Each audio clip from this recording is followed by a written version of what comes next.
Hello friends, welcome back to channel. നമ്മളിന്ന് കാണാൻ പോകുന്നത് സെക്കൻഡ് കേസ് ഓഫ് സീതാറാം എന്ന മൂവിയാണ്. കഥയിലേക്ക് എടുക്കുന്നതിന് മുമ്പ് എല്ലാവരും നമ്മുടെ വീഡിയോ ഒന്ന് ലൈക്ക് ചെയ്ത് സപ്പോർട്ട് ചെയ്യാൻ മറക്കണ്ട. മൂവിയുടെ തുടക്കത്തിൽ തന്നെ കാണിക്കുന്നത് ഒരു ഗ്രാമത്തിൽ സീരിയൽ കില്ലർ ഇറങ്ങിയിട്ടുണ്ടെന്നും എല്ലാവരും സേഫ് ആയിട്ട് വൈകുന്നേരങ്ങളിൽ വീടിനുള്ളിൽ തന്നെ ചിലവഴിക്കണമെന്നും വിളിച്ചു പറഞ്ഞുകൊണ്ട് പോകുന്നതാണ്. ആ നാട്ടിലെ കുറെ പുരുഷന്മാർ കൊല്ലപ്പെട്ടിരിക്കുന്നു. പോലീസുകാരിൽ ഒരാളും മരിച്ചിരിക്കുന്നു. എന്നിട്ടും പോലീസുകാർക്ക് കില്ലറിനെ കണ്ടെത്താൻ പറ്റാത്തതിന്റെ പേരിൽ നാട്ടുകാരെല്ലാം പോലീസുകാരെ ചോദ്യം ചെയ്യുകയാണ്. നമ്മുടെ നായകനായ സീതാറാമനായിരുന്നു ഈ കേസിന്റെ അന്വേഷണം. കില്ലറിനെ കണ്ടെത്താൻ പറ്റാത്തതിന്റെ വിഷമത്തിൽ അയാൾ ഇരിക്കുകയാണ്. ഇനിയാണ് കഥ ഫ്ലാഷ് ബാക്കിലേക്ക് പോകുന്നത്. ഇത് തന്നെ സീതാറാമ ആരാണെന്നും അയാളുടെ സ്റ്റോറി എന്താണെന്നുമാണ് നമ്മളെ കാണിക്കുന്നത്. റാമിന് തന്റെ സഹോദരിയും അച്ഛനും മാത്രമേ ഉണ്ടായിരുന്നുള്ളൂ. അവന്റെ ചേച്ചി എന്ന് പറഞ്ഞു കഴിഞ്ഞാൽ ഒരുപാട് ഇഷ്ടമായിരുന്നു. പക്ഷെ ഒരിക്കൽ അവന്റെ ചേച്ചിക്ക് ഒരാളുമായിട്ട് പ്രണയമുണ്ടെന്ന് അവരുടെ അച്ഛൻ കണ്ടെത്തുന്നു. അതോടെ അച്ഛനും ചേച്ചിക്കും ഇടയിൽ വലിയ വഴക്കായി. വിവാഹത്തിന് അച്ഛൻ സമ്മതിക്കാത്തത് കാരണം റാമിന്റെ ചേച്ചി വീട് വിട്ടിറങ്ങിപ്പോകുന്നു. കുറച്ചുനാൾ കഴിഞ്ഞ് പ്രഗ്നന്റ് ഒക്കെ ആയി കഴിഞ്ഞപ്പോൾ അച്ഛനെ കാണാൻ വേണ്ടിയിട്ട് റാമിന്റെ ചേച്ചി തിരിച്ചു വന്നെങ്കിലും അവന്റെ അച്ഛൻ അവനോട് പറയുന്നുണ്ട്, ചേച്ചിയെ ഈ വീട്ടിലേക്ക് വിളിച്ചു കയറ്റാനാണ് നിന്റെ ഉദ്ദേശമെങ്കിൽ ചേച്ചിയുടെ കൂടെ നിന്നെ ഞാൻ ഈ വീട്ടിൽ നിന്ന് ഇറക്കി വിടുമെന്ന്. ഇവിടെ ഞാൻ ഒറ്റയ്ക്ക് മതിയെന്ന്. അത് കാരണം റാമിന് ചേച്ചിയും ഹസ്ബൻഡിനെയും വീട്ടിലേക്ക് വിളിച്ച് കയറ്റാൻ പറ്റിയില്ല. ഒരുപാട് വിഷമത്തോടുകൂടി അവരെ നോക്കി അവൻ നിൽക്കുകയായിരുന്നു. എന്റെ സഹോദരനും തന്റെ അച്ഛനും തന്നെ വേണ്ടാന്ന് മനസ്സിലാക്കി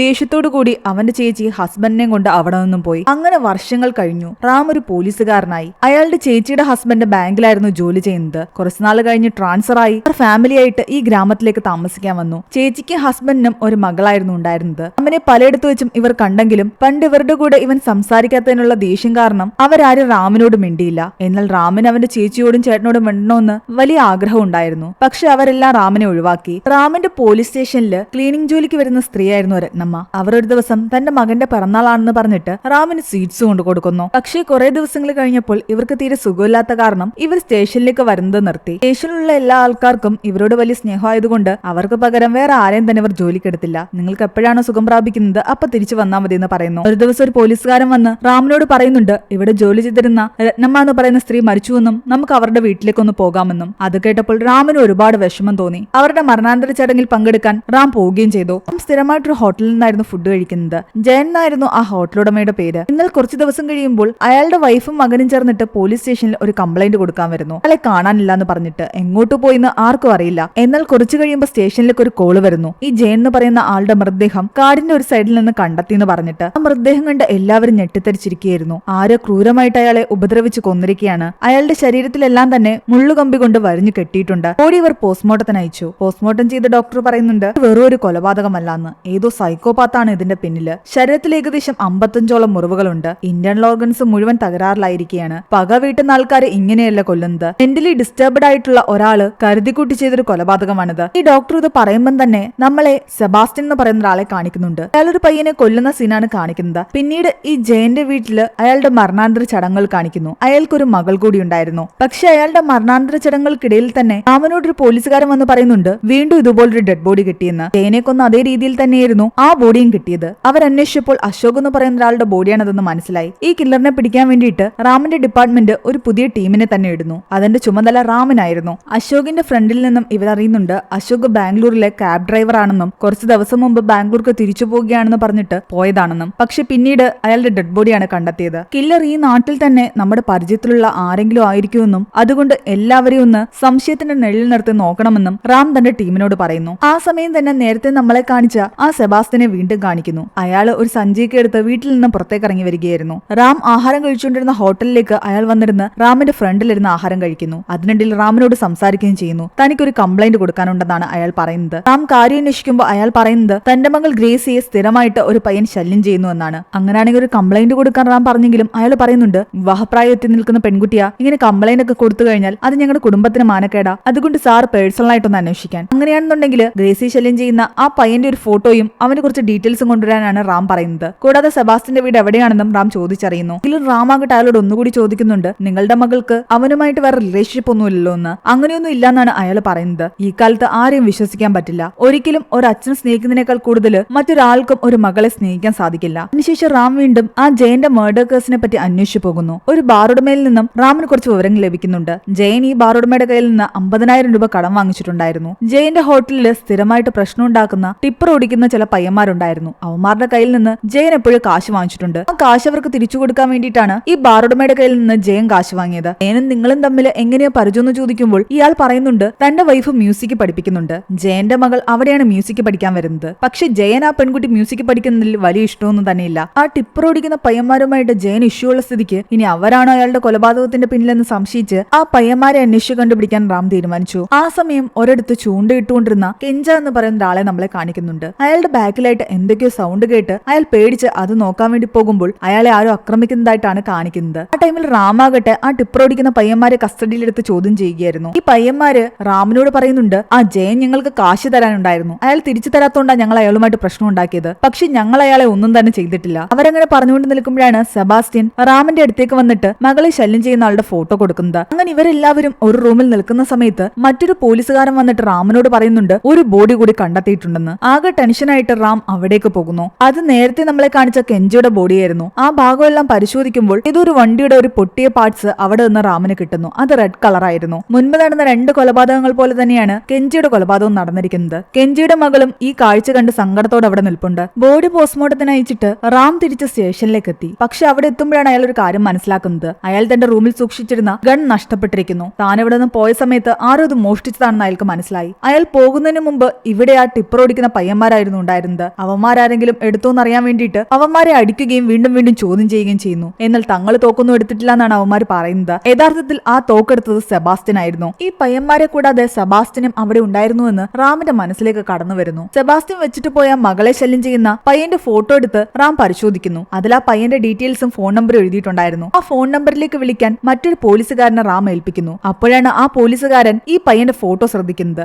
ഇതേ പയ്യന്റെ ഫോട്ടോ 3 മാസം മുമ്പ് മിസ്സിംഗ് കേസ് എന്നുള്ള രീതിയിൽ മറ്റൊരു സ്റ്റേഷനിൽ നിന്നും ഇവിടേക്ക് വന്നിട്ടുണ്ടായിരുന്നു. അത് അവരുടെ നോട്ടീസ് ബോർഡിൽ ഇട്ടിട്ടുണ്ടായിരുന്നു. ആ കാര്യം ആ പോലീസുകാരൻ റാമിനോട് പറയുന്നു. ആ പയ്യന്റെ മിസ്സിംഗ് കേസ് ഫയൽ ചെയ്തത് ആരാണോ അവരെ ഇവിടേക്ക് കൊണ്ടുവരാൻ റാം ആവശ്യപ്പെടുന്നു. അങ്ങനെ ആ പയ്യന്റെ അമ്മ അവിടേക്ക് വരുന്നു. നിങ്ങളുടെ മകന് എന്താ സംഭവിച്ചെന്ന് ചോദിക്കുമ്പോൾ അവർ പറയുന്നുണ്ട് 3 മാസം മുമ്പ് തന്റെ മകനെ കാണാതായതാണ്, ഇതുവരെ ഒരു വിവരമില്ലെന്ന്. സെബാസ്റ്റ്യനെ പറ്റി നിങ്ങൾക്ക് അറിയാമോ എന്ന് ചോദിക്കുമ്പോൾ ആ സ്ത്രീ പറയുന്നുണ്ട് സെബാസ്റ്റ്യൻ ഒരു ടീച്ചറാണെന്ന്. അയാൾ ഒരു നല്ല മനുഷ്യനൊന്നുമല്ല, ഒരുപാട് ആൾക്കാരുമായിട്ട് അയാൾക്ക് പ്രശ്നമുണ്ട്. സെബാസ്റ്റ്യന്റെ മകളെ നിങ്ങളുടെ പയ്യൻ ശല്യം ചെയ്തു എന്ന് പറഞ്ഞിട്ട് ഒരു കംപ്ലൈന്റ് കിട്ടിയിരുന്നു. എന്നാൽ ഇത് കേട്ട് ആ സ്ത്രീ പറയുന്നു അയാളുടെ മകൾ മരിച്ചിട്ട് 3 മാസമായി, പിന്നെ എങ്ങനെ ഇപ്പൊ ശല്യം ചെയ്തു എന്ന് പറഞ്ഞിട്ട് അയാൾ കംപ്ലൈന്റ് കൊടുക്കുന്നത്. ഇത് കേട്ടത് റാം ഞെട്ടിത്തെരിച്ചിരിക്കുകയായിരുന്നു. അയാളുടെ മകൾക്ക് എന്താ സംഭവിച്ചെന്ന് ഇവർ അന്വേഷിക്കുമ്പോഴാണ് മനസ്സിലാകുന്നത് ആ പെൺകുട്ടി 3 മാസം മുമ്പ് ആത്മഹത്യ ചെയ്തുവെന്ന്. കൂടാതെ സെബാസ്റ്റ്യന് മാനസിക രോഗം ഉണ്ടെന്നാണ് ഈ സ്ത്രീയും പറഞ്ഞത്. സെബാസ്റ്റ്യന്റെ മകളുടെ കേസും സെബാസ്റ്റ്യനെ പറ്റിയുള്ള ഡീറ്റെയിൽസും എല്ലാം അന്വേഷിച്ചു പോകുമ്പോൾ റാമിന് മനസ്സിലാകുന്നുണ്ട് 20 വർഷം മുമ്പ് സെബാസ്റ്റ്യന്റെ വൈഫ് തീപ്പൊള്ളലേറ്റാണ് മരിച്ചത്. 3 മാസം മുമ്പ് ഇയാളുടെ മകളും ആത്മഹത്യ ചെയ്തു. അത് ക്ലിയർ കേസ് ഓഫ് സൂയിസൈഡ് തന്നെയാണ്. മാനസിക നില തകരാറിലായ ഇയാളാകട്ടെ മിസ്സിംഗ് ആയ ഒരു പയ്യന്റെ ഫോട്ടോ വെച്ചിട്ട് ആ പയ്യൻ തന്റെ മകളെ ശല്യം ചെയ്യുന്നു എന്ന് പറഞ്ഞിട്ട്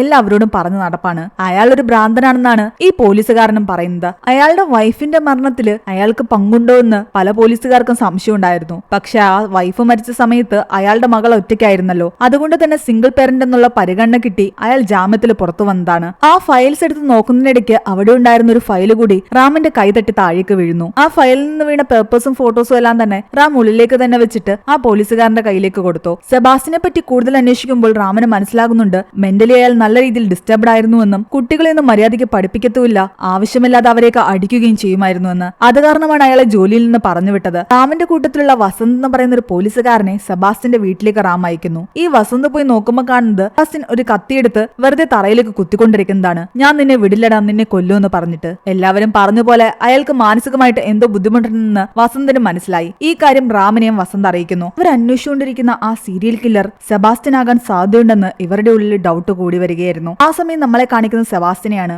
അയാളുടെ മകൾക്കും മകളെ ശല്യം ചെയ്തു എന്ന് പറഞ്ഞ ആ പയ്യനും എന്താണ് സംഭവിച്ചതെന്നാണ് കാണിക്കുന്നത്. ശരിക്കും അയാളുടെ മകൾ ഗ്രേസിയും ആ പയ്യനും തമ്മിൽ പ്രണയത്തിലായിരുന്നു. ഒരു ദിവസം ഇയാൾ വീട്ടിൽ വരുമ്പോൾ കാണുന്നത് ഇവർ രണ്ടുപേരും റൂം അടച്ചിരുന്ന് സംസാരിക്കുന്നതാണ്. ആകെ ദേഷ്യത്തിൽ വന്ന അയാളാകട്ടെ മകളെ പിടിച്ച് തള്ളിയ ശേഷം ആ പയ്യന്റെ ശരീരത്തിൽ കത്തികൊണ്ട് കുത്തി അവനെ കൊല്ലുന്നു. തള്ളിയതിന്റെ ആഘാതത്തിൽ ബോധം കെട്ട് കിടന്ന മകളെയും അയാൾ കൊന്നു. അത് ആത്മഹത്യയാക്കി ചിത്രീകരിച്ചു. മാനസിക നില തകരാറിലായ അയാൾക്ക് ഇടയ്ക്കിടയ്ക്ക് തന്റെ മകളെയും ആ കാമുകനെയും കാണുന്ന പോലെ തോന്നും. എന്താണെങ്കിലും റാമും കൂട്ടരും ഇയാളുടെ മേലുള്ള സംശയം കാരണം ഇയാളുടെ വീട്ടിലേക്ക് വരുന്നു. മകളെ ശല്യം ചെയ്യുന്ന ആ പയ്യനെ പറ്റി അന്വേഷിക്കാനാ വന്നതെന്ന് പറയുന്നുണ്ട്. നിങ്ങളുടെ മകൾ എവിടെയെന്ന് റാം ചോദിക്കുമ്പോൾ അയാള് വീടിനുള്ളിലേക്ക് ചൂണ്ടിക്കാട്ടിയിട്ട് പറയുന്നുണ്ട് ദോ അവിടെ ഇരിപ്പുണ്ടെന്ന്. എന്നാൽ റാം നോക്കുമ്പോൾ അവിടെ ആരും ഉണ്ടായിരുന്നില്ല. അതോടെ റാമിന് ഉറപ്പായി ഇയാള് നോർമൽ അല്ല എന്ന്. റാമിന് വേണ്ടി വെള്ളം എടുക്കാൻ അയാൾ കിച്ചണിലേക്ക് പോയ സമയത്ത് അവിടെ എല്ലാം തന്നെ റാം പരിശോധിക്കുന്നു. അടച്ചിട്ടിരുന്ന ഒരു റൂം തുറന്നതും അസഹനീയമായ ദുർഗന്ധം പുറത്തേക്ക് വരാൻ തുടങ്ങി. അവിടെ പരിശോധിക്കുമ്പോഴാകട്ടെ ഇയാൾ കൊന്ന മകളുടെ കാമുകന്റെ ജഡം അവിടെ ഒരു വീപ്പയിൽ ഒളിപ്പിച്ചു വെച്ചിരിക്കുന്നതാണ് കാണുന്നത്. കൂടാതെ കൊല്ലാൻ ഉപയോഗിച്ച കത്തിയെല്ലാം തന്നെ അവിടെ തന്നെ ഉണ്ടായിരുന്നു. എന്നാൽ തന്റെ രഹസ്യം റാം കണ്ടെത്തിയെന്ന് മനസ്സിലായതും സെബാസ്റ്റ്യൻ റാമിനെ ആക്രമിക്കാൻ തുടങ്ങി. തുടങ്ങി. റാമിന്റെ സ്റ്റേഷനിൽ നിന്നും അയാൾ മോഷ്ടിച്ച തോക്കുപയോഗിച്ച് റാമിനെ ഷൂട്ട് ചെയ്യുന്നു. റാമിന് ചെറിയ രീതിയിലേ പരിക്ക് പറ്റിയുള്ളൂ. അപ്പോഴേക്കും മറ്റു പോലീസുകാരെ വന്ന് സെബാസ്റ്റ്യനെ കൈയോടെ പിടികൂടി. പോലീസുകാരെല്ലാം വിചാരിച്ചത് തങ്ങൾ അന്വേഷിച്ചുകൊണ്ടിരുന്ന സീരിയൽ കില്ലർ സെബാസ്റ്റ്യൻ തന്നെയാണെന്നും അയാളെ പിടിച്ചതുകൊണ്ട് ഇനിയിപ്പോ വേറെ കൊലപാതകങ്ങൾ നടക്കില്ല എന്നുമാണ്. എന്നാൽ ആ സമയം അവരുടെ സ്റ്റേഷനിലെ വസന്ത് എന്ന് പറയുന്ന പോലീസുകാരനെ വിളിച്ചിട്ട് കിട്ടുന്നില്ല. അവൻ എവിടെ പോയെന്ന് ആർക്കും അറിയില്ല എന്ന് ഒരു പോലീസുകാരൻ വന്ന് റാമിനോട് പറയുന്നു. അതേസമയം നമ്മളെ വസന്തിനെ കാണിക്കുന്നുണ്ട്. ഇതിനു മുൻപ് നടന്ന കൊലപാതകങ്ങൾ പോലെ തന്നെ വസന്തിനെയും ആരോ കയ്യിലെല്ലാം മുള്ളുകമ്പി കൊണ്ട് കെട്ടിയിട്ടിരിക്കുകയായിരുന്നു. കാടിനുള്ളിലെ ഒരു പഴയ ചെറിയ വീടിനുള്ളിലാണ് വസന്ത് ഉണ്ടായിരുന്നത്. അതിനർത്ഥം പോലീസുകാർ വിചാരിച്ച പോലെ സെബാസ്റ്റ്യൻ അല്ല സീരിയൽ കില്ലർ. ആ കാടിന്റെ വഴിയെ സഞ്ചരിച്ചിരുന്ന രണ്ടുപേരാകട്ടെ എവിടെ നിന്നൊരു സൗണ്ട് കേട്ടിട്ട് ഈ വീടിനുള്ളിലേക്ക് പോയി നോക്കുമ്പോൾ വസന്തിനെ ഈ അവസ്ഥയിൽ അവർ കണ്ടെത്തുന്നു. അപ്പൊ തന്നെ പോലീസിനെ വിവരം അറിയിക്കുകയും ചെയ്യുന്നുണ്ട്. റാമും കൂട്ടരും അവിടേക്ക് വരുന്നു. നേരത്തെ മരിച്ച കെഞ്ച എന്ന് പറയുന്ന ആളുടെ ബോഡിയും ഈ പരിസരത്ത് നിന്ന് തന്നെയായിരുന്നു കിട്ടിയിരുന്നത്. വസന്തിന്റെ ബോഡിയും പോസ്റ്റ്മോർട്ടം ചെയ്ത ശേഷം ആ ഡോക്ടർ പറയുന്നുണ്ട് നേരത്തെ നടന്ന കൊലപാതകങ്ങൾ ചെയ്ത അതേ ആള് തന്നെയാണ് ഇപ്പോഴിത് ചെയ്തിരിക്കുന്നത്. അതായത് യഥാർത്ഥ കില്ലർ ഇപ്പോഴും പുറത്തുണ്ട്. ഈ ഒരു സംഭവത്തോടു കൂടി ജനങ്ങളെല്ലാം പോലീസുകാർക്കെതിരായി. ഇത്രയും കൊലപാതകങ്ങൾ നടക്കുകയും ചെയ്തു. കൂടാതെ ഒരു പോലീസുകാരനും കൊല്ലപ്പെട്ടു. ഇവരുടെ അന്വേഷണം ശരിയായ രീതിയിലല്ലെന്നായിരുന്നു ജനങ്ങളെല്ലാം പറഞ്ഞുകൊണ്ടിരുന്നത്. ഇതാണ് മൂവിയുടെ തുടക്കത്തിൽ കാണിച്ചതും. അവസാനം കൊല്ലപ്പെട്ട വസന്തിന്റെ വൈഫും മകളും വരുന്നുണ്ട്. ആ പോലീസുകാരന്റെ സാധനങ്ങളെല്ലാം തന്നെ അവരുടെ കയ്യിലേക്ക് റാം കൊടുക്കുമ്പോൾ ആ കൂട്ടത്തിൽ ഒരു ചെറിയ പേപ്പറും ഉണ്ടായിരുന്നു. ആ പേപ്പർ നോക്കിയ ശേഷം ആ സ്ത്രീയാകട്ടെ റാമിനോട് പറയുന്നുണ്ട് എന്റെ മകളുടെ മ്യൂസിക് ക്ലാസ്സിന് ഫീസ് അടിച്ച ബില്ലാണിത്. വസന്തിന് ഒട്ടും ഇഷ്ടമായിരുന്നില്ല മകൾ മ്യൂസിക് പഠിക്കാൻ പോകുന്നത്. എന്നാലും അവളുടെ നിർബന്ധം കാരണം അയാൾ സമ്മതിച്ചതാണ്. അതും പറഞ്ഞിട്ട് അവർ അവിടെ നിന്ന് പോയി. ആ സമയം റാമിന്റെ മനസ്സിലൂടെ പല കാര്യങ്ങളും കടന്നു പോകുന്നു. കാരണം ഇപ്പോൾ കൊല്ലപ്പെട്ട ജയനും അശോകും കെഞ്ചിയും വസന്തും എല്ലാം തന്നെ പെൺകുട്ടികളുടെ അച്ഛനാണ്. ഇവർക്കെല്ലാം ഒരു മകളുണ്ട്. കൂടുതൽ അന്വേഷിക്കുന്നതിലൂടെ മനസ്സിലാകുന്നുണ്ട് ഇവരെല്ലാവരും മ്യൂസിക് പഠിക്കുന്നുണ്ടെന്ന്. അതും ഒരേ മ്യൂസിക് ക്ലാസ്സില്. ആ ബാർ ഉടമയുടെ ഭാര്യ നടത്തുന്ന മ്യൂസിക് ക്ലാസ് ആയിരുന്നു അത്. അവരോട് ചോദിക്കുമ്പോൾ അവരും കൺഫേം ചെയ്യുന്നുണ്ട് ഈ 4 കുട്ടികളും ഇവിടെയാണ് മ്യൂസിക് പഠിക്കുന്നതെന്ന്. ഇതോടുകൂടി കില്ലറിന്റെ മോട്ടീവ് എന്താണെന്ന് റാമിന് മനസ്സിലായി. കില്ലർ സ്നേഹിച്ചിരുന്ന ഒരു പെൺകുട്ടി, അതല്ലെങ്കിൽ അവന്റെ സഹോദരിയോ അവന്റെ ചേച്ചിയോ, അവർക്കാർക്കോ അവരുടെ അച്ഛനാൽ എന്തോ ഒരു ബുദ്ധിമുട്ടുണ്ടായിട്ടുണ്ട്. ആ ദേഷ്യത്തിലാണ് ഈ പെൺകുട്ടികളുടെ അച്ഛനെ എല്ലാം തന്നെ ടാർഗറ്റ് ചെയ്ത് ഈ കില്ലർ കൊല്ലുന്നത്. കില്ലർ നമുക്ക് വേണ്ടി എന്തോ ഒരു ക്ലൂ കൂടി വിട്ടിട്ട് പോയിട്ടുണ്ട്. അത് നമ്മൾ കാണാത്തതാണ്. അവർ ഒന്നുകൂടി ക്രൈം നടന്നിടത്തെല്ലാം തന്നെ പരിശോധിക്കുന്നു. പക്ഷെ ഒന്നും തന്നെ കിട്ടിയില്ല. പിന്നീട് അവർ മരിച്ചുപോയ ആൾക്കാരുടെ വീടെല്ലാം തന്നെ സന്ദർശിക്കുന്നു. അവിടെ നിന്ന് അവർക്കൊരു ക്ലൂ കിട്ടുന്നുണ്ട്. എല്ലാവരുടെയും വീട്ടില് ഒരേ മോഡലിലുള്ള ചെറിയ വീണയുണ്ടായിരുന്നു. ആ പെൺകുട്ടികളോടെല്ലാം തന്നെ ഇത് എവിടെ നിന്ന് നിങ്ങൾക്ക് കിട്ടിയെന്ന് ചോദിക്കുമ്പോൾ അവരെല്ലാം പറയുന്നുണ്ട് അവരുടെ വീടിന്റെ ഫ്രണ്ടിലുള്ള ഗേറ്റിന്റെ സൈഡിൽ നിന്നാണ് കിട്ടിയതെന്ന്. അതൊന്നും തന്നെ അവർക്കാരും കൊടുത്തതല്ല. ആരോ മനഃപൂർവ്വം ഇവരുടെ വീടിന്റെ ഫ്രണ്ടിൽ കൊണ്ടിടുകയും അത് ഈ പെൺകുട്ടികളെടുത്ത് വീട്ടിലേക്ക് കൊണ്ടുവയ്ക്കുകയും ചെയ്തതാണ്. അതിനർത്ഥം കില്ലർ കൊല നടത്തുന്നതിന് മുമ്പ് തന്റെ ഇരിയുടെ വീടിന്റെ ഫ്രണ്ടില് ഈ വീണ ഉപേക്ഷിക്കും. ഇനി ഏത് പെൺകുട്ടിയുടെ വീട്ടിൽ നിന്നാണോ ഈ വീണ കണ്ടെത്തുന്നത് ആ പെൺകുട്ടിയുടെ അച്ഛനാണ് അടുത്തതായിട്ട് കൊല്ലപ്പെടാൻ പോകുന്നത്. അങ്ങനെ കുറച്ച് പോലീസുകാരാകട്ടെ ആ മ്യൂസിക് ക്ലാസ്സിൽ ജോയിൻ ചെയ്തിട്ടുള്ള പെൺകുട്ടികളുടെ എല്ലാം വീട്ടിൽ പോയിട്ട് ആരുടെയെങ്കിലും വീട്ടില് ഈ വീണ ഈ അടുത്തിടെ എങ്ങാനും കിട്ടിയിട്ടുണ്ടോ എന്ന് അന്വേഷിക്കുന്നു. ആ സമയം റാമിന്റെ മനസ്സിലൂടെ മറ്റൊരു കാര്യമാണ് കടന്നുപോയത്. അന്ന് സെബാസ്റ്റ്യന്റെ കേസ് ഫയൽ നോക്കാൻ പോയ സമയത്ത് അവന്റെ കൈതട്ടി ഒരു ഫയൽ വീണിട്ടുണ്ടായിരുന്നില്ലേ? ആ ഫയലില് ഇതുപോലൊരു വീണയുടെ ഫോട്ടോ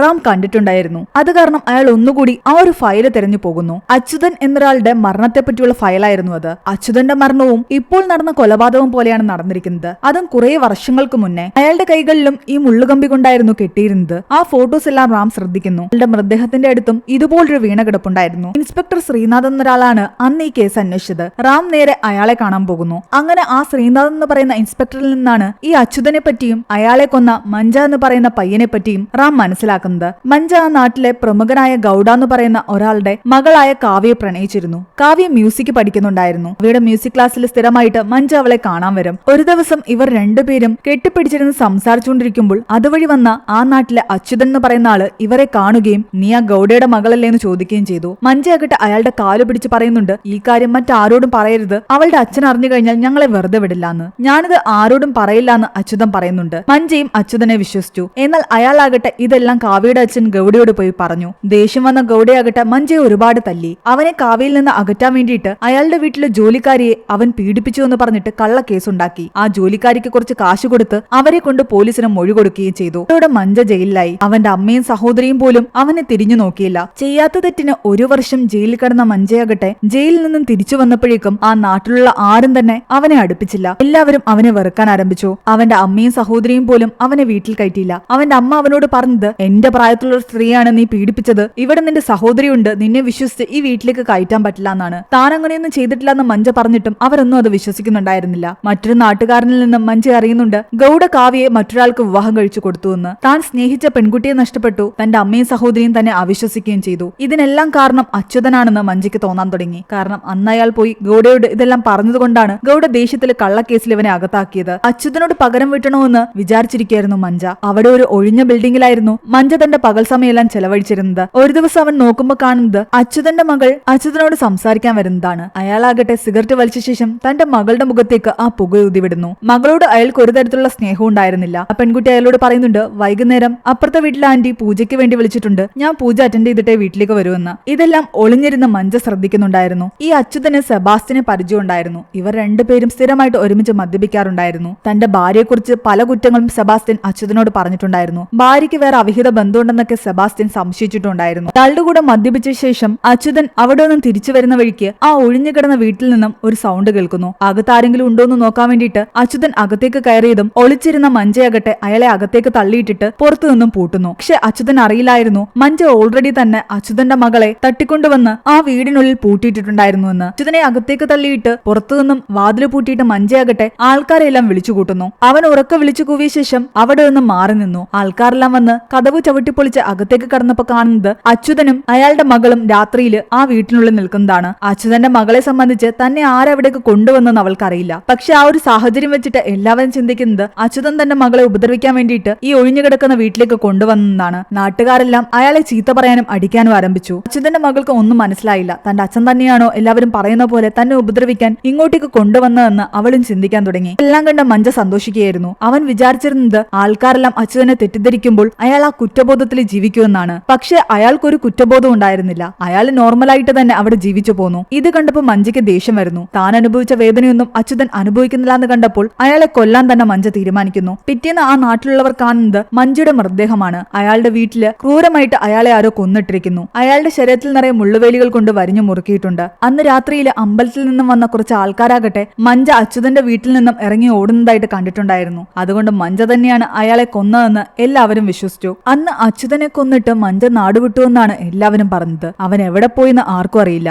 പക്ഷെ അന്ന് അച്യുതനെ കൊല്ലാൻ അവനൊരു മോട്ടീവ് ഉണ്ടായിരുന്നു. കാരണം അവന്റെ ജീവിതം നശിപ്പിച്ചത് അച്യുതനാണ്. പക്ഷെ ഇപ്പോൾ നിങ്ങൾ പറയുന്ന ഈ കൊലപാതകങ്ങളെല്ലാം മഞ്ജയാണ് ചെയ്തതെങ്കിൽ അതിനവനുള്ള മോട്ടീവ് എന്താണെന്ന് തനിക്ക് മനസ്സിലാകുന്നില്ല എന്ന് ഈ പോലീസുകാരൻ പറയുന്നു. ആ അച്യുതന്റെ മകൾക്ക് എന്ത് സംഭവിച്ചു എന്ന് റാം ചോദിക്കുമ്പോൾ പോലീസുകാരൻ പറയുന്നുണ്ട്, കുറച്ചുനാൾ കഴിഞ്ഞപ്പോൾ ആ പെൺകുട്ടി ആത്മഹത്യ ചെയ്തു എന്ന്. ഇവര് മഞ്ജയെ അന്വേഷിച്ച് മഞ്ജയുടെ വീട്ടിലേക്ക് പോകുമ്പോൾ മഞ്ജയുടെ അമ്മയോടെ ഉണ്ടായിരുന്നു. ആ സ്ത്രീ പറയുന്നത് മഞ്ജ ഒരിക്കലും ഇവിടേക്ക് വന്നിട്ടില്ല എന്നാണ്. അവനെ പറ്റി അന്വേഷിച്ച് ആരും ഇങ്ങോട്ട് വരണ്ടെന്നും പറയുന്നു. എന്നാൽ അവരുടെ മകളുടെ വിവാഹത്തിന്റെ വീഡിയോസ് ചെക്ക് ചെയ്യുമ്പോൾ അതിൽ മഞ്ജ വന്നിട്ടുണ്ടായിരുന്നു. നിങ്ങളറിയാതെ നിങ്ങളുടെ മകൻ അവന്റെ സഹോദരിയുടെ വിവാഹത്തിന് എങ്ങനെ വന്നു ചോദിക്കുമ്പോൾ ആ സ്ത്രീ പറയുന്നത്, വിവാഹത്തിന് വന്ന എല്ലാവരെയും ഞാൻ നോക്കിയിട്ടുണ്ടായിരുന്നില്ല, അവൻ ചിലപ്പോൾ ഞാൻ അറിയാതെ വന്നിരുന്ന ആഹാരം കഴിച്ചിട്ട് പോയതായിരിക്കും എന്നാണ്. എന്താണെങ്കിലും അതിൽ നിന്നും മഞ്ജയുടെ ഇപ്പോഴത്തെ രൂപം എന്താണെന്ന് അവർക്ക് കിട്ടി. ആ മുഖം കണ്ടതും റാം ഞെട്ടിത്തരിച്ചിരിക്കുകയായിരുന്നു. കാരണം മഞ്ജയെ ഇതിനു മുമ്പ് റാം കണ്ടിട്ടുണ്ട്. ഫസ്റ്റ് കൊല നടന്നില്ലേ, അതായത് ആ ഹോട്ടൽ ജീവനക്കാരൻ ജയന്റെ, അതിന്റെ പോസ്റ്റ്മോർട്ടം നടന്ന സമയത്ത് ഡോക്ടർ അതിനെപ്പറ്റി സംസാരിച്ചുകൊണ്ട് നിൽക്കുമ്പോൾ ഡോക്ടറിന്റെ കൂടെ ഒരു അറ്റൻഡർ കൂടി ഉണ്ടായിരുന്നു. അത് ഈ മഞ്ജയായിരുന്നു.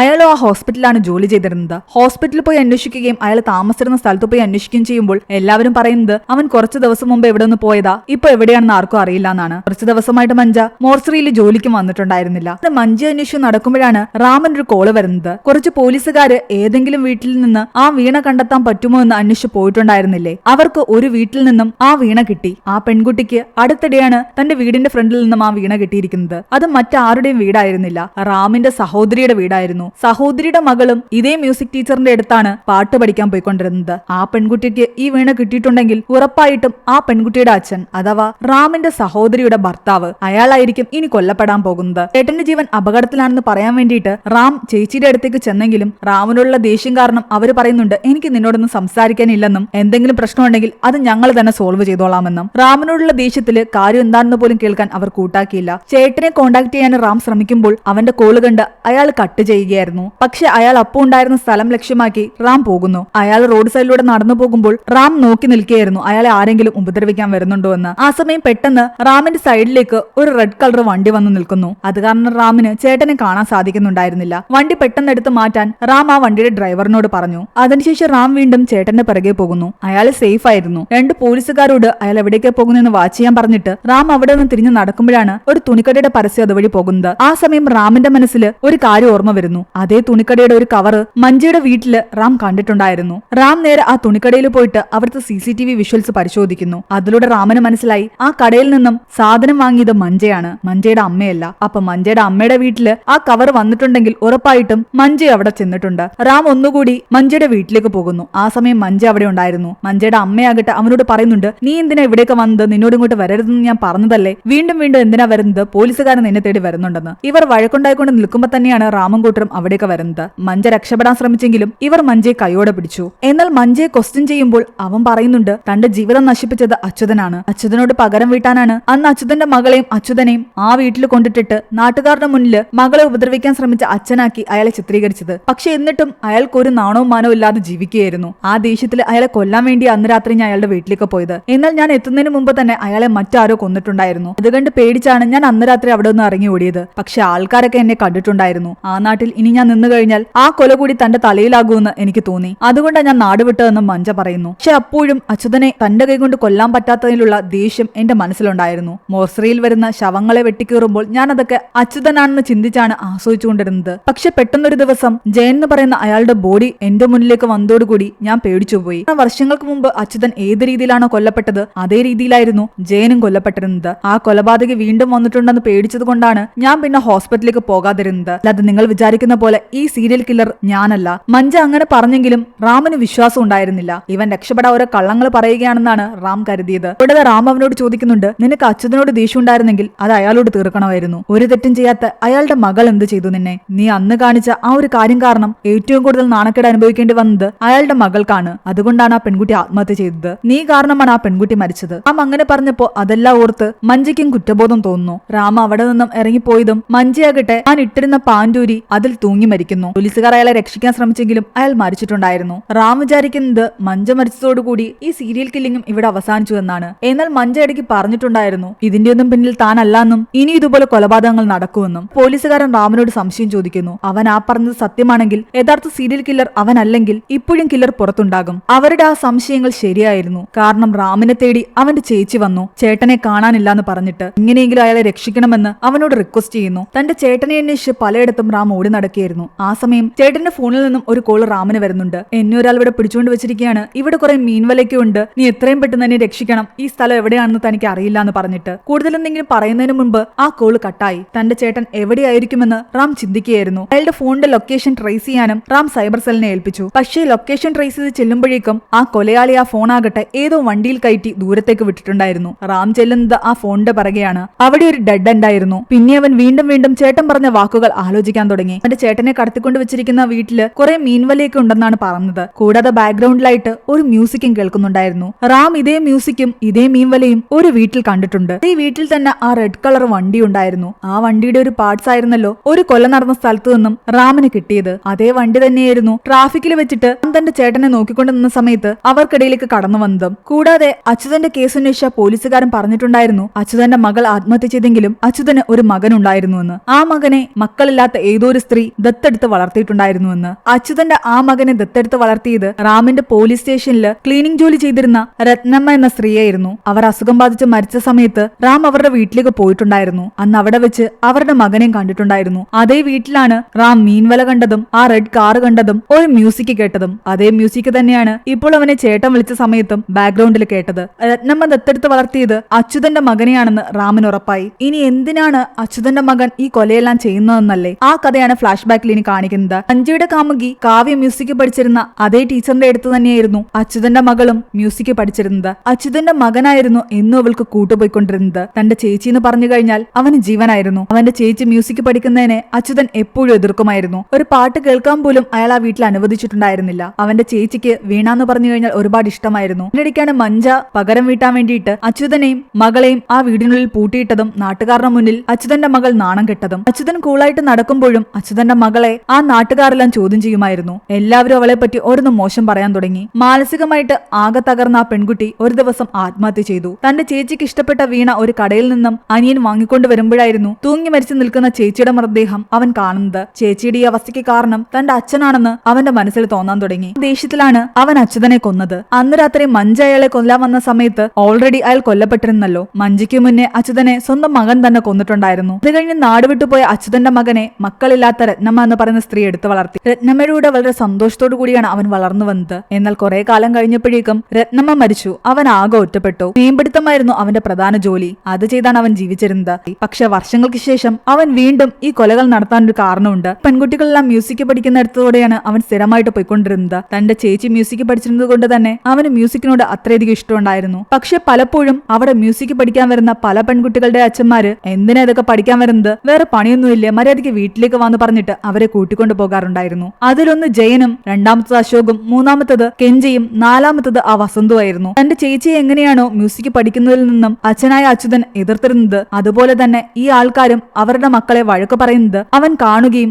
അച്യുതനെ പോലെ ഇവരും സ്വന്തം മക്കളോട് ഇങ്ങനെ പെരുമാറുന്നത് ഇഷ്ടപ്പെടാതിരിക്കുകയും ചെയ്തുകൊണ്ടാണ് അവരെയൊക്കെ അവൻ കൊന്നുകളഞ്ഞത്. അതുപോലെ തന്നെ റാമിന്റെ ചേട്ടനും തന്റെ മകളെ പഠിക്കാൻ വേണ്ടിയിട്ട് ഇവിടെ കൊണ്ടുവിടുമ്പോൾ അയാളും അവളെ വഴക്ക് പറയുമായിരുന്നു. എന്തിനാ മ്യൂസിക് ഭ്രാന്തൊക്കെ, ഇതൊക്കെ പഠിച്ചിട്ട് എന്ത് കാര്യമുള്ളൂ എന്ന് ചോദിക്കുമായിരുന്നു. അതുകൊണ്ടാണ് തന്റെ അടുത്തിരയായിട്ട് റാമിന്റെ സഹോദരിയുടെ ഭർത്താവിനെയും ഈ കില്ലർ സെലക്ട് ചെയ്തത്. സീരിയൽ കില്ലർ രത്നമ്മയുടെ മകനാണെന്ന് മനസ്സിലാക്കിയതും റാം ആ വീട്ടിലേക്ക് പോകുന്നു. അയാൾ അവിടെ ചെല്ലുമ്പോൾ കാണുന്നത് തന്റെ ചേട്ടൻ അവശനിലയിൽ കിടക്കുന്നതായിരുന്നു. പക്ഷെ കില്ലർ അയാളെ കൊല്ലുന്നതിന് മുമ്പ് റാമിന് അയാളെ രക്ഷിക്കാനും കില്ലറിനെ അടിച്ചിടാനും സാധിച്ചു. അവർ തമ്മിൽ വലിയൊരു ഫൈറ്റാണ് നടക്കുന്നത്. റാമിനെ കൊല്ലാൻ അയാൾ ശ്രമിച്ചതും റാം വേറെ നിവൃത്തിയില്ലാതെ ആ കില്ലറിനെ കൊല്ലുന്നു. അവസാന ശ്വാസം നിലയ്ക്കുമ്പോഴും ആ കില്ലറിന്റെ മനസ്സിൽ തന്റെ ചേച്ചിയെക്കുറിച്ചുള്ള ഓർമ്മകളായിരുന്നു. ചേച്ചിയുടെ അടുത്തേക്ക് താൻ എത്തുന്ന പോലെ അയാൾ മനസ്സിൽ കാണുന്നുണ്ടായിരുന്നു. അങ്ങനെ റിയൽ കില്ലറിനെ റാം കണ്ടെത്തുകയും കൊല്ലുകയും ചെയ്തു. തന്റെ ചേട്ടനെ രക്ഷിക്കുകയും ചെയ്തു. അതോടുകൂടി അവന്റെ ചേച്ചിയാകട്ടെ പരിഭവം എല്ലാം മറന്ന് അവന്റെ കൂടെ ഒന്നിച്ചു. അവിടെയാണ് ഈ ഒരു മൂവി അവസാനിക്കുന്നത്. ഈ മൂവിയുടെ സ്റ്റോറി എങ്ങനെയുണ്ടായിരുന്നു നിങ്ങൾ താഴെ കമന്റ് ചെയ്യുക. എക്സ്പ്ലനേഷൻ ഇഷ്ടപ്പെട്ടെങ്കിൽ വീഡിയോ ലൈക്ക് ചെയ്യാനും നമ്മുടെ ചാനൽ സബ്സ്ക്രൈബ് ചെയ്യാനും മറക്കണ്ട.